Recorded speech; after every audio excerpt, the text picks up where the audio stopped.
Bismillahirrahmanirrahim. Assalamualaikum warahmatullahi wabarakatuh. Kita mempelajari tentang materi menghadirkan sholat dan zikir dalam kehidupan. Makna sholat dan zikir. Makna sholat secara bahasa, sholat diartikan sebagai doa atau doa meminta kebaikan. Menurut istilah, sholat dipahami sebagai semua perkataan dan perbuatan yang dimulai dengan takbiratul ihram dan diakhiri dengan salam. Makna zikir itu sendiri, zikir menurut bahasa adalah ingat, sedangkan menurut istilah, zikir diartikan dengan mengingat Allah Subhanahu wa taala. Sebagai upaya untuk mendekatkan diri padanya, kita diperintahkan untuk selalu berzikir kepadanya dengan mengagungkan kekuasaan dan kebesarannya agar terhindar dari kesombongan. Ayat tentang perintah sholat dan zikir tertuang dalam Quran Surah Al-Ahzab ayat 41 yang artinya, hai orang-orang beriman, berzikirlah dengan menyebut nama Allah, zikir yang sebanyak-banyaknya. Dalam Quran Surah Al-Ankabut ayat 45 sendiri yang artinya, bacalah kitab Al-Quran yang telah diwahyukan kepadamu Muhammad dan laksanakanlah sholat. Sesungguhnya sholat itu mencegah dari perbuatan keji dan mungkar. Dan ketahuilah, mengingat Allah dalam sholat itu lebih besar keutamaannya dari ibadah yang lain.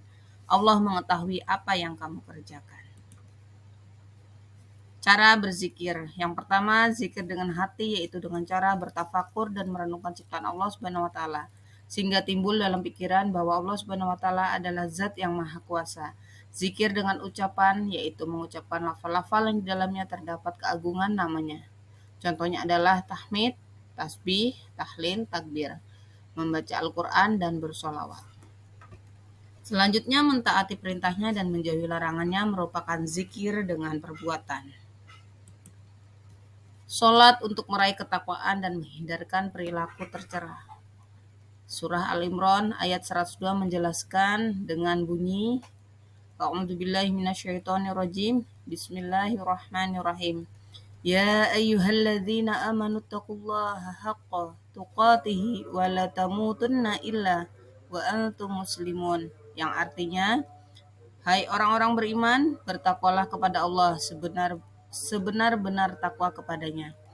Dan janganlah sekali-kali kamu mati melainkan dalam keadaan beragama Islam. Hikmah melaksanakan sholat dan zikir. Adapun hikmah melaksanakan sholat dan zikir yaitu menguatkan akidah, menguatkan hubungan dengan Allah Subhanahu wa taala, memperoleh kedamaian hati dan jiwa, memperoleh ketenangan jiwa dan menjauhkan dari kelalaian, melatih berdisiplin, membiasakan hal-hal yang bermanfaat, dan mewujudkan akhlak mulia.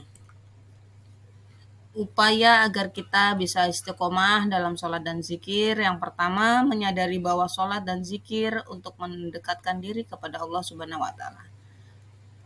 Kedua, memahami manfaat sholat dalam kehidupan. Ketiga, kita akan kembali ke akhirat.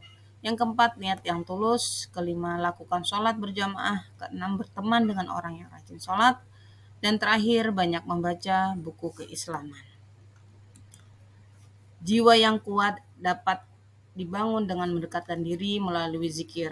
Kekuatan tersebut akan mewujudkan kesabaran, ketenangan, dan kerelaan hati yang tentram dalam menjalankan kehidupan.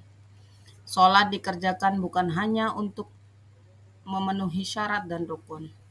Sholat hendaknya dijadikan sarana untuk menyadarkan diri, pantas kita merendah hati dan mengerdilkan diri di hadapan kebesaran dan keagungannya.